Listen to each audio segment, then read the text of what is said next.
ഇത് ഇങ്ങനെയുള്ള ഒരു കാലഘട്ടത്തിലൂടെ കടന്നു പോകേണ്ടി വന്നു എന്നുള്ള കാര്യത്തിൽ ഞങ്ങൾ ദൈവത്തോട് നന്ദിയുള്ളവരാണ്. കാരണം ഒരു സുഖ ശീതളതയിൽ വളരാതെ പ്രതിസന്ധിയുടെയും പ്രലോഭനത്തിൻ്റെയും എതിർപ്പിൻ്റെയും പശ്ചാത്തലത്തിലൂടെ കടന്നു പോകുന്നത് കൊണ്ടാണ് ഇത്രയും ആത്മവിശ്വാസത്തോടും ദൈവവിശ്വാസത്തോടും കൂടെ നിൽക്കാൻ ഞങ്ങൾക്ക് സാധിക്കുന്നത് എന്നുള്ള ബോധ്യമാണ്. അതേസമയം തന്നെ ഒരു ജനകീയ അടിത്തറ നിലനിർത്താൻ സാധിക്കും.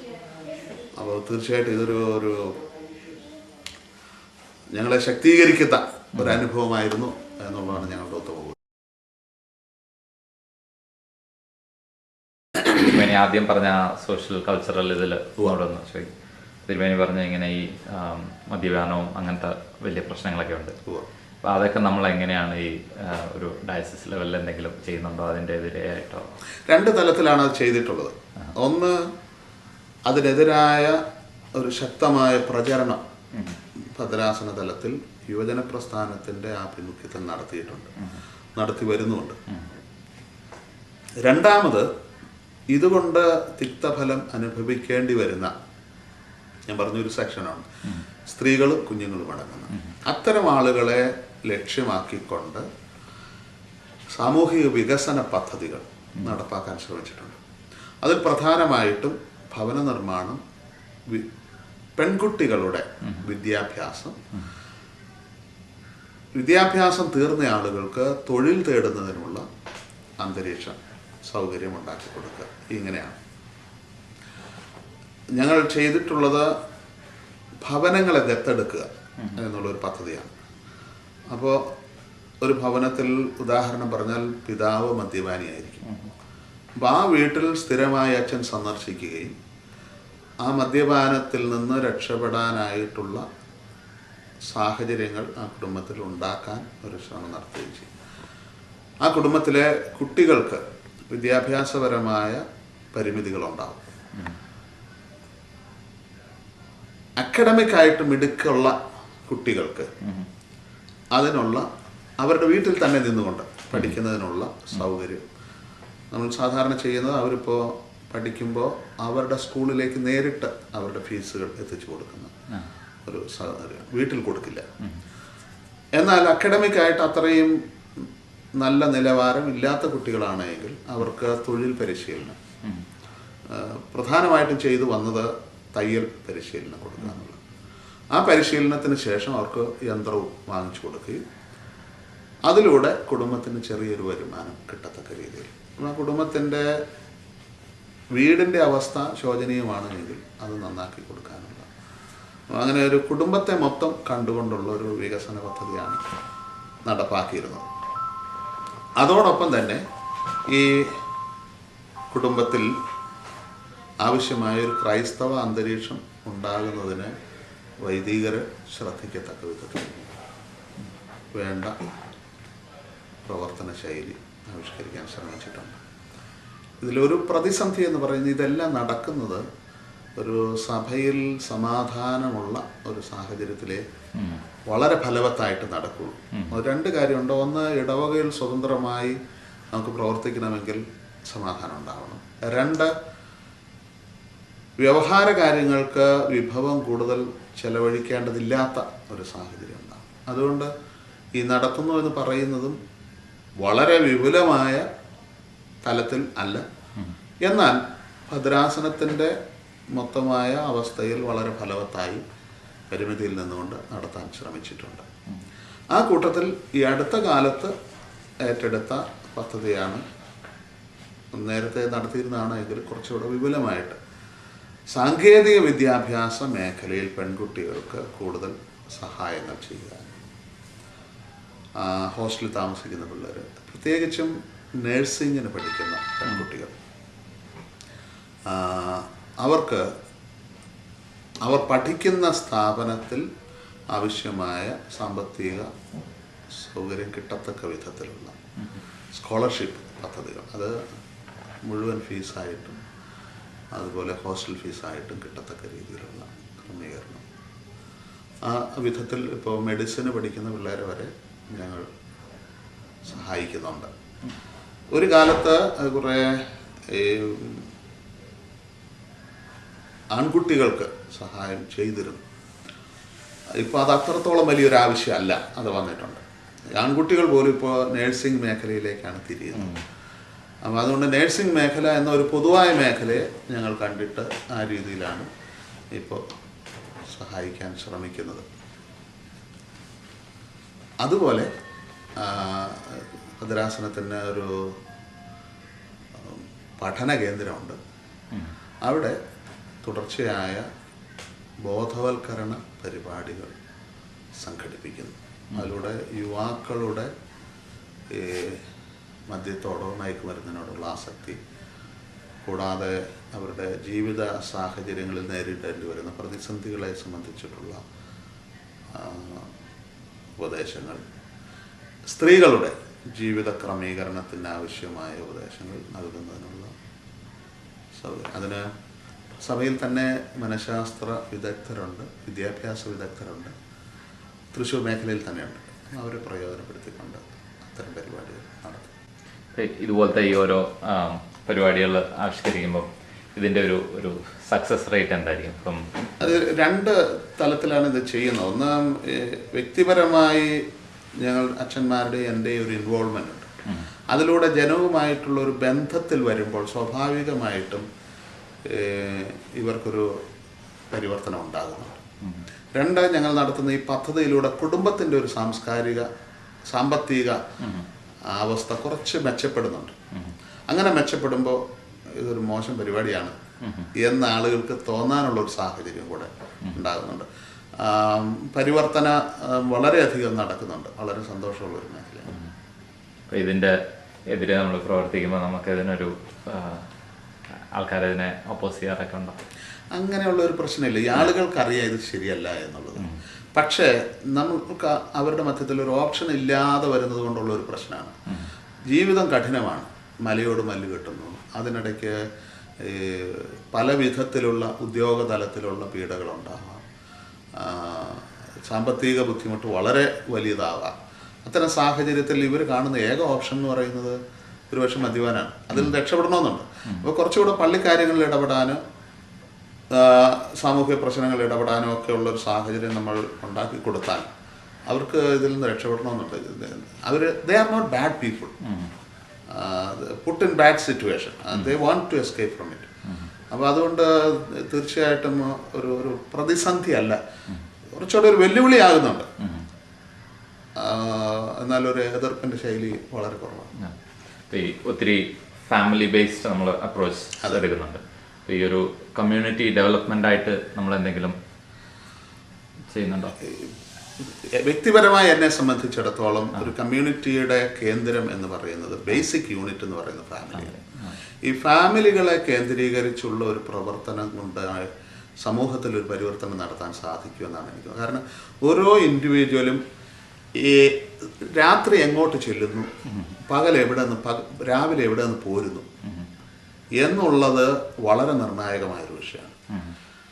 എണീറ്റ് പോരുമ്പോൾ സംതൃപ്തവും സന്തുഷ്ടവുമായ ഒരു അന്തരീക്ഷത്തിൽ നിന്ന് പോരുന്നുവെങ്കിൽ അവൻ്റെ പ്രവർത്തന മേഖലയും പ്രവർത്തന ശൈലിയും കുറച്ച് സാന്ത്വനത്തിൻ്റെയും സമാധാനത്തിൻ്റെയും. തിരിച്ചു ചെല്ലാൻ സന്തുഷ്ടിയുടെ ഒരു സ്ഥലമുണ്ട് എന്നുണ്ടെങ്കിൽ തീർച്ചയായിട്ടും അവന് തിരിച്ചു പോകാനും ഒരു ആഗ്രഹമുണ്ടാകും. അപ്പം അതുകൊണ്ട് സമൂഹത്തെ കാണാൻ ശ്രമിക്കുന്ന ഞങ്ങൾ ആദ്യം കാണുന്നത് കുടുംബത്തെയാണ്. അപ്പം ആ കുടുംബാന്തരീക്ഷം കുറച്ചൊന്ന് ഭേദപ്പെടുത്താൻ ശ്രമിച്ചാൽ തീർച്ചയായിട്ടും വളരെ വ്യത്യാസം ഉണ്ടാവും. അതാണ്. പിന്നെ ഉള്ളത് ബോധവൽക്കരണ പദ്ധതികളാണ്. അതിന് വ്യക്തികളെ സംഘടിപ്പിച്ചുകൊണ്ട് ബോധവൽക്കരണം. പിന്നെ എൻ്റെ വ്യക്തിപരമായ ഒരു പ്രവർത്തന മേഖല എന്ന് പറയുന്നത് സമൂഹത്തിലെ തിന്മകൾക്കെതിരെ മറ്റ് പ്രസ്ഥാനങ്ങളുമായി ചേർന്നുകൊണ്ട് തൃശ്ശൂർ മേഖലയിലും മറ്റ് മേഖലകളിലും സ്ഥിരമായ ഒരു പ്രവർത്തനം എൻ്റേതുണ്ട്, ഒരു സാന്നിധ്യം എൻ്റേതുണ്ട്. ഒന്നുകിൽ സ്ഥിരമായ ലേഖനങ്ങളുണ്ടാവും, പത്രങ്ങൾ വഴിയുള്ള പ്രചരണങ്ങളുണ്ടാവും, അതുപോലെ പ്രസംഗങ്ങൾ. സാമൂഹ്യ തലത്തിൽ തൃശ്ശൂർ ഞാൻ ഒത്തിരി ഇടപെടുന്ന ഒരാളാണ്. അതിൻ്റെ എല്ലാ ലക്ഷ്യം ഒരു അതിർവരമ്പുകൾക്കപ്പുറത്ത് നല്ലൊരു സമൂഹത്തെ സൃഷ്ടിക്കുക എന്നുള്ളതാണ്. അതിൽ രാഷ്ട്രീയ ചുവ കാണുന്നതിലെ ആളുകളുണ്ട്. പക്ഷേ എൻ്റെ ജനം ആ രാഷ്ട്രീയ ചുവ കാണാത്തൊരു ജനമാണ്. പുറത്തു നിൽക്കുന്ന ആളുകൾക്ക് അതിൽ രാഷ്ട്രീയ ചുവ കാണും. ഇടവക്കാരിൽ എല്ലാ രാഷ്ട്രീയക്കാരുണ്ട്. പക്ഷെ ഞാൻ പറയുന്ന കാര്യങ്ങളെ സംബന്ധിച്ചിടത്തോളം അല്ലെങ്കിൽ എഴുതുന്ന കാര്യങ്ങളെ സംബന്ധിച്ചിടത്തോളം എൻ്റെ ഭദ്രാസനത്തിലെ ജനം ഒരു രാഷ്ട്രീയ ചുവ കാണുന്നില്ല. അപ്പം അതുകൊണ്ട് ആ തലത്തിലും ഒരു പ്രവർത്തനം നടത്താൻ ഭദ്രാസനത്തിന് സാധിക്കുന്നുണ്ട്. ഇപ്പം ഈ മറ്റുള്ള മേഖലകളിൽ പോകുന്നതെന്ന് പറയുമ്പോൾ എങ്ങനത്തെ ഓർഗനൈസേഷൻസ് ആയിട്ടാണ്? പല ഓർഗനൈസേഷൻസ് ഉണ്ട്. ക്രൈസ്തവമായ ഓർഗനൈസേഷൻസ് ഉണ്ട്. ഉദാഹരണത്തിന് തൃശ്ശൂർ വളരെ ശക്തമായൊരു സമൂഹമാണ് പൗരസ്ത്യ കൽതായ സുറിയാനി സഭ. അവരുടെ ഒരുവിധ എല്ലാ പരിപാടികൾക്കും എനിക്ക് പറഞ്ഞാലുണ്ടാവും. അത് എന്നെ വിളിക്കുന്നതിന് കാരണം എൻ്റെ ഒരു നിലപാടാണ്. സമൂഹ വ്യവസ്ഥയെ സംബന്ധിച്ചുള്ള എൻ്റെ ഒരു കാഴ്ചപ്പാട് ആ നിലപാട് കൊണ്ടാണ്. ഒരു വെറും പ്രസംഗനായിട്ടല്ല, അല്ലെങ്കിൽ ആശംസാ പ്രസംഗനായിട്ടല്ല എന്നെ ക്ഷണിക്കുന്നത്. രണ്ടാമത്, ഇതല്ലാത്ത സഭയുടേതല്ലാത്ത മറ്റ് മതങ്ങളുടെ പ്രവർത്തന മേഖലയിൽ അവിടുത്തെ ശക്തമായ മറ്റൊരു സമൂഹമാണ് ഹൈന്ദവ സമൂഹം. അവരുടെ പല പരിപാടികളും അതുപോലെ രാഷ്ട്രീയക്കാരുടെ ഒരു പക്ഷേ വന്നു ചേർന്ന ഒരു ദുര്യോഗം എന്ന് പറയുന്നത് പലപ്പോഴും ഒരു സോഷ്യലിസ്റ്റ് ചിന്താഗതിയുള്ള രാഷ്ട്രീയ സമൂഹങ്ങളാണ് എന്നെ കൂടുതൽ ഉപയോഗപ്പെടുത്തുന്നത് എന്നുള്ളൊരു ദുഃഖമുണ്ട്. പക്ഷേ അതിലൂടെയും എൻ്റെ ചിന്തകളെ തീർച്ചയായിട്ടും പ്രകടിപ്പിക്കാൻ ഞാൻ ശ്രമിക്കാറുണ്ട്. തിരുമേനി പറഞ്ഞു ഇങ്ങനെ ഇവർ വളരെ എക്കണോമിക്കലി വളരെ ബുദ്ധിമുട്ടുന്നവരാണ്, പല പള്ളികളും പൂട്ടിക്കിടക്കുന്നു. അപ്പോൾ ഇവിടുത്തെ ഈ പള്ളികളുടെ ഒരു അവസ്ഥയെക്കുറിച്ചൊന്ന് പറയാമോ? പള്ളികൾ ഇപ്പോഴത്തെ അവസ്ഥയിൽ ഭൂരിപക്ഷവും വളരെ പരിമിതമായ സൗകര്യങ്ങൾ ഉള്ള പള്ളികളാണ്. സാമ്പത്തികമായി വളരെ മോശം അവസ്ഥയിലാണ്. കാരണം പള്ളികൾ പൂട്ടപ്പെടുകയോ മറ്റുള്ളവരുടെ കൈവശത്തിലാവുകയോ ചെയ്യുമ്പോൾ ഇഷ്ടമില്ല എങ്കിൽ പോലും സാമ്പത്തിക ഭാരം താങ്ങാൻ പറ്റാത്തത് കൊണ്ടോ മറ്റ് സാഹചര്യങ്ങൾ കൊണ്ടോ ഭൂരിപക്ഷം ആളുകളും ആരുടെ കയ്യിൽ പള്ളി ഇരിക്കുന്നുവോ ആ ഭാഗവുമായി സഹകരിച്ച് തൽക്കാലത്തേക്കെങ്കിലും പോവുക എന്നുള്ളൊരവസ്ഥയുണ്ട്. അപ്പം അതുകൊണ്ട് നമ്മുടെ ഭാഗത്തുള്ള പള്ളികളിൽ സാമ്പത്തികമായ അവസ്ഥ വളരെ പരിതാപകരമാണ്. ഒരു ഉദാഹരണം പറഞ്ഞാൽ, സാധാരണ ഒരു പള്ളി ഉണ്ടാക്കുന്നതിന് തെക്കൻ തിരുവിതാംകൂറിൽ ഒരു 50 ലക്ഷം മുതൽ 75 ലക്ഷം വരെ മുടക്കുന്ന സാഹചര്യത്തിൽ തൃശ്ശൂർ ഭദ്രാസനത്തിൽ ഒരു പള്ളിയെക്കുറിച്ച് ആ ഇടവകക്കാർക്കുള്ള ഒരു സ്വപ്നം എന്ന് പറയുന്നത് 2.5 ലക്ഷം രൂപ മുതൽ 8 ലക്ഷം രൂപ വരെയെങ്കിലും ചെലവാക്കാവുന്ന ഒരു പള്ളിയാണ്. 8 ലക്ഷം രൂപ ചെലവാക്കുന്ന ഒരു പള്ളി എന്ന് പറഞ്ഞാൽ അവിടുത്തെ ഏറ്റവും മെച്ചമായൊരു പള്ളിയായിരിക്കും. അപ്പം അതിനുള്ള കോശസ്ഥിതി അവർക്ക് ഉണ്ടാവും. അപ്പോൾ ഈ 8 ലക്ഷം എന്ന് പറഞ്ഞാൽ ഇതിൽ എത്ര മെമ്പേഴ്സ് ആയിരിക്കും ഒരു ആവറേജ്? It depends. ഒരു 125-200 വീട്ടുകാരുള്ള ഒരു ഇടവകയായിരിക്കും. അപ്പോൾ ഇതൊരു വലിയ വലുപ്പമൊന്നുമില്ല എന്നുള്ളതാണോ? അതോ സാധാരണ അവിടുത്തെ പള്ളികളുടെ വലിപ്പം എന്ന് പറയുന്നത് 22 അടി 20 അടി വീതിയും 40-45 അടി നീളവും അതോടൊപ്പം ഒരു 20 അടി സമചതുരമുള്ള മധുബഹായി ഉള്ളതായിരിക്കും സാധാരണ. കാരണം അവിടുത്തെ ഒരവസ്ഥയിൽ പണ്ട് മുതലേ, ഞാൻ മെത്രാച്ചനായി വന്ന കാലം മുതലേ ഏത് പള്ളി ഉണ്ടാക്കുന്നുവെങ്കിലും അതിൻ്റെ ആരംഭം മുതൽ പ്ലാനിങ്, അതിൻ്റെ സകല കാര്യങ്ങളിലും എൻ്റെ മേൽനോട്ടത്തോടു കൂടെ മാത്രമേ പണിതിട്ടുള്ളൂ. അപ്പോൾ അതുകൊണ്ട് ഓരോ പള്ളിക്കാരുടെ ആവശ്യങ്ങളും അവരുടെ കോശസ്ഥിതിയും ഭാവിയിൽ വളരാനുള്ള സാധ്യതയെല്ലാം കണക്കാക്കിക്കൊണ്ട് ചെയ്യുന്ന ഒരു പദ്ധതിയായിരിക്കും. അതിൻ്റെ സ്വഭാവം ഇതായിരിക്കും. ഇപ്പോൾ നമുക്ക് ഈ ഉള്ള പള്ളികളിൽ വെച്ച് ഇത്ര ഈ ഒരു 4 ലക്ഷത്തിൽ താഴെ ഇരിക്കുന്ന പള്ളി എന്ന് പറയുമ്പോൾ ഒരു ചെറിയൊരു പള്ളിയാണെന്ന് വിചാരിക്കും. അതുപോലത്തെ എത്ര % പള്ളികൾ അതുപോലത്തെ കാണും? അത്തരം പള്ളികളായിരിക്കും ഭൂരിപക്ഷം. ആണ്. അതെ. നമുക്ക് വലിയ പള്ളി എന്ന് പറയാനായിട്ട് അവിടെ പള്ളികളുണ്ടോ? വലിയ പള്ളികൾ എന്ന് പറയാൻ ഇപ്പോഴത്തെ അവസ്ഥയിൽ നമ്മുടെ കൈവശമില്ല. ഇല്ല. എന്നാൽ ഈ അടുത്ത കാലത്ത് ചുവന്നമണ്ണ് എന്ന് പറയുന്ന ഒരു സ്ഥലത്ത് ഒരു പള്ളിയുടെ കേസ് വിധിയായിട്ടുണ്ട്. മറുഭാഗത്തെ കാതോലിക്കായ്ക്കോ മെത്രാന്മാർക്കോ അച്ഛന്മാർക്കോ കൈക്കാരന്മാർക്കോ പ്രവേശിക്കാൻ പാടില്ല എന്നും മറിച്ച് ഞാൻ നിയമിക്കുന്ന അച്ഛനും ഞാനും മാത്രമേ അവിടെ ശുശ്രൂഷാധികാരത്തിനും ഭരണത്തിനും നേതൃത്വം കൊടുക്കാൻ പറ്റൂ എന്നും പറഞ്ഞൊരു വിധിയുണ്ട്. ആ പള്ളി ഏതാണ്ട് 325 ഇടവകളുള്ള ഒരു പള്ളിയാണ്. വളരെ നല്ല രീതിയിൽ നിർമ്മിക്കപ്പെട്ട ഒരു പള്ളിയാണ്. അത്തരം പള്ളികൾ കുറച്ചുണ്ട്. പക്ഷേ അത്തരം പള്ളികളിൽ വരുന്ന ഒരു ബുദ്ധിമുട്ട് എന്താണെന്ന് വെച്ചാൽ, ഒരു 10% ആളുകൾ മറുഭാഗത്ത് നിൽക്കുകയും അവർ അക്രമമാർഗത്തിലൂടെ പള്ളി പിടിച്ചടക്കാൻ ശ്രമിക്കുകയും ചെയ്യുമ്പോൾ സ്വാഭാവികമായിട്ടും ഭൂരിപക്ഷം വരുന്ന സമാധാന പ്രേമികൾ നിശബ്ദരാകും, നിഷ്ക്രിയരായി മാറി നിൽക്കും. അത്തരം സ്ഥലങ്ങളിൽ ഒരു എതിർ അക്രമ ശൈലി അവലംബിക്കാൻ നമ്മളെ കൊണ്ട് സാധിക്കില്ല. അപ്പോൾ അതുകൊണ്ട് തൽക്കാലത്തേക്ക് ആ പള്ളികൾ അവരുടെ കൈവശത്തിലായിരിക്കും. സാങ്കേതികമായി പറഞ്ഞാൽ ആ പള്ളികൾ നമ്മുടേതാണ്. അത് അനധിവിദൂര ഭാവിയിൽ നമ്മുടേത് പൂർണ്ണമായി ആയിത്തീരും എന്നുള്ള പ്രതീക്ഷയുമുണ്ട്. തിരുമേനി ഇതുപോലെ ജനകീയ പരിപാടികളൊക്കെ നടത്തുമ്പം ഈ സാധാരണ ജനങ്ങളും മെത്രാനും തമ്മിലുള്ള ആ ഒരു ഗ്യാപ്പ് ഒന്ന് കുറയ്ക്കാൻ പറ്റിയിരുന്നു? അത് കഴിയുന്നിടത്തോളം കുറയ്ക്കാൻ ഞാൻ ശ്രമിച്ചിട്ടുണ്ട്. ഒരു സാധാരണക്കാരുടെ ഇടയ്ക്ക് മനുഷ്യരുടെ മധ്യത്തിൽ ജീവിക്കുന്ന മറ്റൊരു മനുഷ്യനാണ് ഞാൻ. എൻ്റെ ജോലിയും എൻ്റെ വസ്ത്രവും വ്യത്യസ്തമാണ് എങ്കിൽ പോലും ഞാനും അവരുടെ കൂട്ടത്തിൽപ്പെട്ട ഒരാളാണ് എന്ന് വരുത്താൻ ശ്രമിച്ചിട്ടുണ്ട്. എൻ്റെ ബോധ്യം ആ ഒരു കാര്യം എൻ്റെ ഈ സഭാസമാധാന പ്രവർത്തനത്തിൽ എന്നെ വളരെ സഹായിച്ചിട്ടുണ്ട്. അല്ലെങ്കിൽ ഈ തൃശ്ശൂർ ഭദ്രാസനത്തിൽ ഉണ്ടായിരുന്ന ഭൂരിപക്ഷം ആളുകളും ശക്തരായ വളരെ ആത്മാർത്ഥമായി പാത്രിയർക്കീസ് ഭാഗത്ത് നിന്ന മനുഷ്യരാണ്. ഇപ്പോൾ പാത്രിയർക്കീസ് ഭാഗം എന്ന് അവകാശപ്പെടുന്ന ഒരു ചെറിയ സമൂഹമുണ്ട്.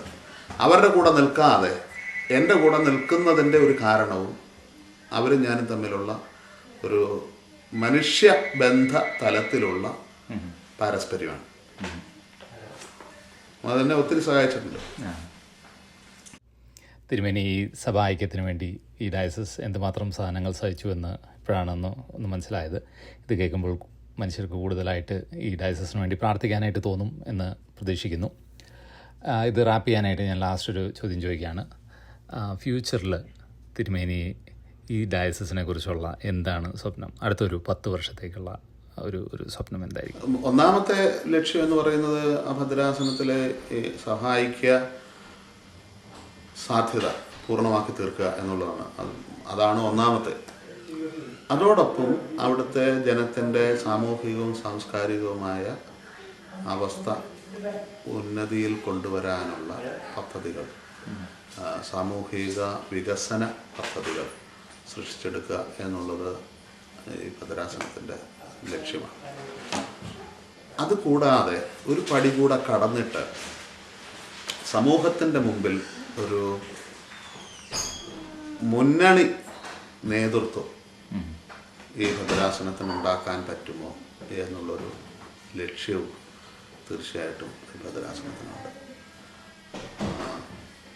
വിഭാഗീയതയ്ക്കപ്പുറത്ത് ഒരു ജനകീയ ശൈലി, അതെല്ലാ തലത്തിലും, ഭദ്രാസന ഭരണത്തിലും ഭദ്രാസനത്തിലെ നേതൃത്വവും ഇടവകളും ഇടവകയിലെ ജനവും തമ്മിലുള്ള ബന്ധത്തിൻ്റെ കാര്യത്തിലും പൊതുഭരണ കാര്യത്തിലും ഒരു ജനകീയ ശൈലി ഉണ്ടാക്കിയെടുക്കുക എന്നുള്ളത് ഭദ്രാസനത്തിൻ്റെ ഒരു തീർച്ചയായിട്ടും പ്രധാനപ്പെട്ട ഒരു ലക്ഷ്യമാണ്. ഇത് ഇങ്ങനെയുള്ള ഒരു കാലഘട്ടത്തിലൂടെ കടന്നു പോകേണ്ടി വന്നു എന്നുള്ള കാര്യത്തിൽ ഞങ്ങൾ ദൈവത്തോട് നന്ദിയുള്ളവരാണ്. കാരണം ഒരു സുഖ ശീതളതയിൽ വളരാതെ പ്രതിസന്ധിയുടെയും പ്രലോഭനത്തിൻ്റെയും എതിർപ്പിൻ്റെയും പശ്ചാത്തലത്തിലൂടെ കടന്നു പോകുന്നത് കൊണ്ടാണ് ഇത്രയും ആത്മവിശ്വാസത്തോടും ദൈവവിശ്വാസത്തോടും കൂടെ നിൽക്കാൻ ഞങ്ങൾക്ക് സാധിക്കുന്നത് എന്നുള്ള ബോധ്യമാണ്. അതേസമയം തന്നെ ഒരു ജനകീയ അടിത്തറ നിലനിർത്താൻ സാധിക്കും. അപ്പോൾ തീർച്ചയായിട്ടും ഇതൊരു ഞങ്ങളെ ശക്തീകരിക്കുന്ന ഒരു അനുഭവമായിരുന്നു എന്നുള്ളതാണ് ഞങ്ങളുടെ ഉത്തമ ബോധ്യം. എല്ലാ കാര്യത്തിലും ഒരു നല്ല കാര്യം കാണാൻ ശ്രമിക്കുന്നത് ഒരു വളരെ അപ്രിഷ്യേറ്റ് ചെയ്യുന്ന ഒരു കാര്യമാണ്. അങ്ങനെ ക്രിസ്ത്യാനിക്ക് ചെയ്യാനൊക്കെ എന്നാണ് എൻ്റെ വിശ്വാസം. തിരുമേനിയോട് വളരെ താങ്ക്സ് ഉണ്ട്.